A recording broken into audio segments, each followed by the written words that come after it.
Mga kababayan, nakakalungkot mang isipin na kung sino pa ang may malasakit at nagbibigay pansin sa ating mga kababayan upang sila ay mabigyang alalay, eka nga maalalayan, pero siya pa ang pinapalabas na walang ginagawa o hindi nagtatrabaho. Para sa akin, hindi na po ito katanggap-tanggap mga kababayan. Lalong-lalo na po sa mga sumusuporta po sa ating administrasyon at sa ating mabuting Pangulo. Okay lang naman po na may sinusuportahan ka at bumabatikos sa kalaban, eka nga, basta maging totoo lang. Issue lang ba? Yung bang doon lang tayo sa issue. Wala sanang personalan. Hindi po nangyari talaga dito. Personalan na po ang labanan. Di ba? Wala na yatang pagbabago. Oo. Amo like Alipores na. Oo, yung amo nila, ganun ang ginagawa. Ganun na rin ang ginagawa ng kanilang mga Alipores. Kung ano ang puno, sabi nga nila, yun din ang bunga. Di ba? Talaga naman, ho. Sinimulan po ni dating Pangulong Duterte po na birahin po itong si PBBM noong panahon pa po ng kampanya yan. At hanggang sa formal na pong naupo bilang Pangulo, hindi pa rin tinantanan. Talagang ganun yata ang style ng mga ito may adik tayong presidente. Yeah. At nang nabasag na po yung unit team, lalong nagsimula na po, uminit lalo. At nagsimula na rin si Sara Duterte na bantayan si PBBM. Bantayan binantayan ang bawat galaw ng ating administrasyon. Binanatan. Ayan. Bagay na sinundan din ng kanilang mga kampon, yung kanilang mga vlogger, yung kanilang mga kaalyado. In short, mga DDS. Ano bang ibig sabihin ng DDS? Nakalimutan ko na malimit kung makita po sa social media yung sa SOCMED, ang meaning daw ng DDS ay ano ba yun? Hindi ko alam, basta nakikita ko DD shit.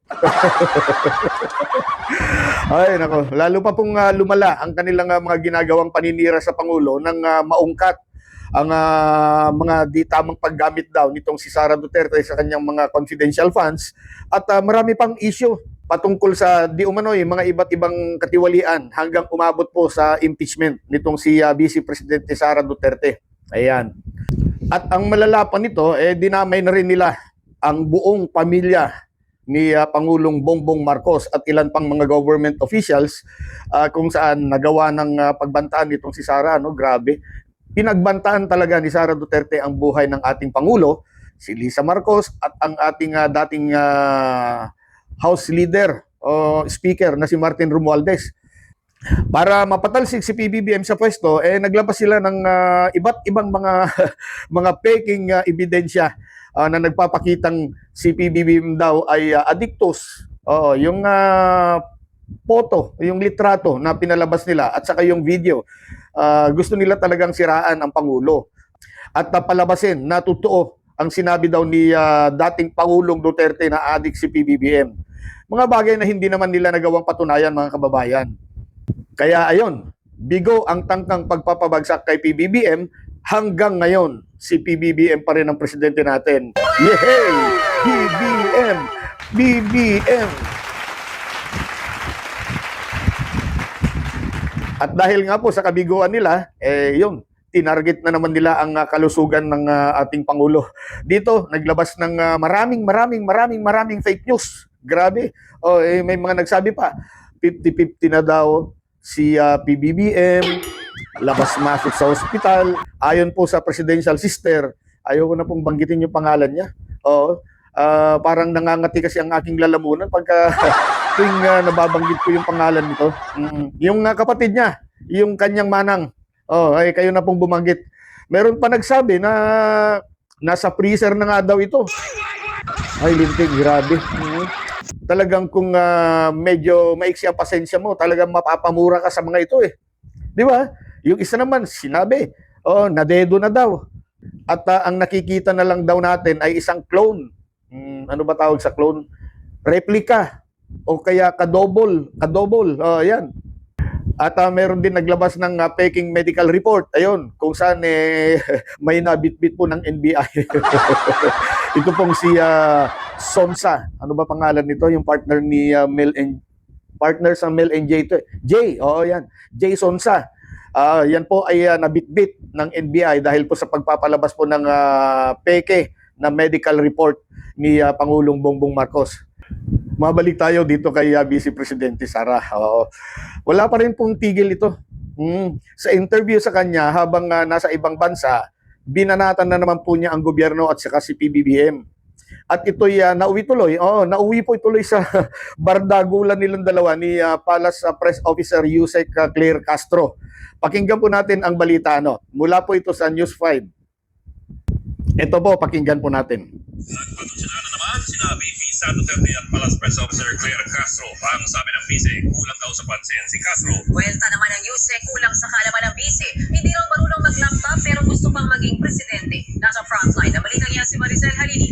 Hindi naman nagtatrabaho yung administrasyon lalong-lalo na ang Pangulo. Kaya mas Pinanatan na naman ni Vice President Sara Duterte si Pangulong Bongbong Marcos. Hindi raw nagtatrabaho kaya mataas ang unemployment rate pati ang utang ng Pilipinas. Welta naman ang Malacanang. Nakita niyo po kung gaano po magtrabaho ang Pangulo. Ngayon, nandito siya, abalang-abala ang Pangulo sa ASEAN Summit. Ang Vice Presidente nagtutun po sa ibang bansa at nagbabakasyon. Yun. Lumaki ang utang dahil naman na po ni Pangulong Marcos Jr. ang napakalaking utang na nakuha ni dating Pangulong Duterte. Hindi nga siya marunong gumamit ng computer. So mukhang hindi siya marunong mag-research kung ano ba ang nangyayari sa kasalukuyan.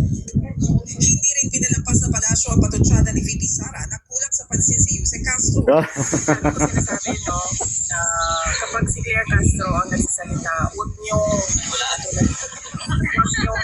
pansinin o bigyan ng halaga. Kasi pag pinapansin niyo, nafe-feel yung kanyang papansin na ugali. Katulad niyan, pinansin niya ako. So kailangan ko sagutin. Kung ayaw niya akong pansinin, wala naman akong magagawa. Ganyan siya magsalita kasi medyo behind siya masyado.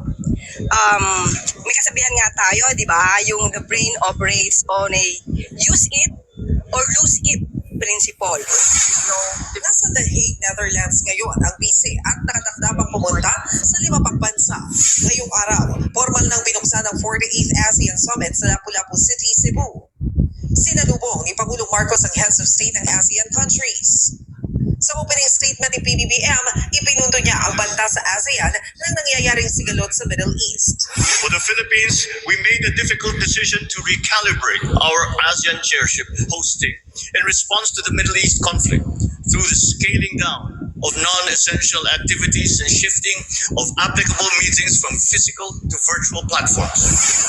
Sa plenary session, binigyang diin ng Pangulo ang pagkabahala ng buong ASEAN sa lumalalang tensyon sa pagitan ng Iran, Amerika at Israel. Ipinupursige ngayon ang pagkakaroon ng Maritime Center sa Pilipinas. It's not to confront or not to somehow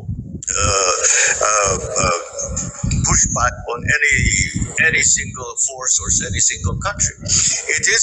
It has to be seen from this perspective. What we are working for is the continued freedom of navigation and the peaceful navigation in South China Sea. Bago niyan, humarap kagabi si Pangulong Marcos sa isang trilateral meeting kasama ang heads of state ng Thailand at Cambodia na pagkasundo ang ipupursige ng parehong bansa ang lahat ng mekanismo para tultukan ang tensyon. Neighboring countries, it is best that we avoid conflict. It only brings losses and suffering. Philippines' constructive leadership in promoting regional peace, stability, and unity is commendable. Nagbabalita mula sa frontline, Maricel Halili, News 5. Ayan po, maraming salamat po sa News 5. Nakita po ninyo, barado, sunog at supalpal ang inabot po ng ating Vice Presidente. Siya na nga itong laging nasa ibang bansa. Siya pa itong may kapal ng face. Para magsabing hindi nagtatrabaho ang Pangulo. Grabe, matindi. Matindi ang amat. Matindi ang amat sa ating Vice yata. Narinig nyo ba? Yung ilang pong nakapaligid sa kanya, narinig nyo siguro, palakpakan ng mga tanga. Yan po yung mga tinatawag na mga DDS na walang isip. Meron man siguro silang utak, baka kakapraso lamang. In fairness, mga kababayan. Doon po sa Asian Summit, maganda po ang kondisyon ni PBBM. Oo, makikita po natin, maaliwalas ang kanyang mukha, magandang tindig. And as usual, yung kanya pong pananalita at kung paano po siya mag-deliver ng speech, hindi lang mga Pilipino po ang napapahanga dito. Kahit po mga matataas na tao mula po sa mga malalaking bansa, pansinin po ninyo, napapanganga habang pinapakinggan ng ating matalinong Pangulo. Malinaw na malinaw po ito mga kababayan. Si PBBM po ay nagtatrabaho kahit wala pong vice-presidente. Ngunit si vice, ang trabaho ay Ang trabaho po ng ating vice-presidente ay para siraan ang Pangulo at ang ating bansang minamahal. Dahil upong-upo na po talaga, kating-kati na pong umupo sa trono itong ating vice-presidente. So yun lamang po. Maraming salamat sa muling panunood at pagbisita dito sa aking munting channel.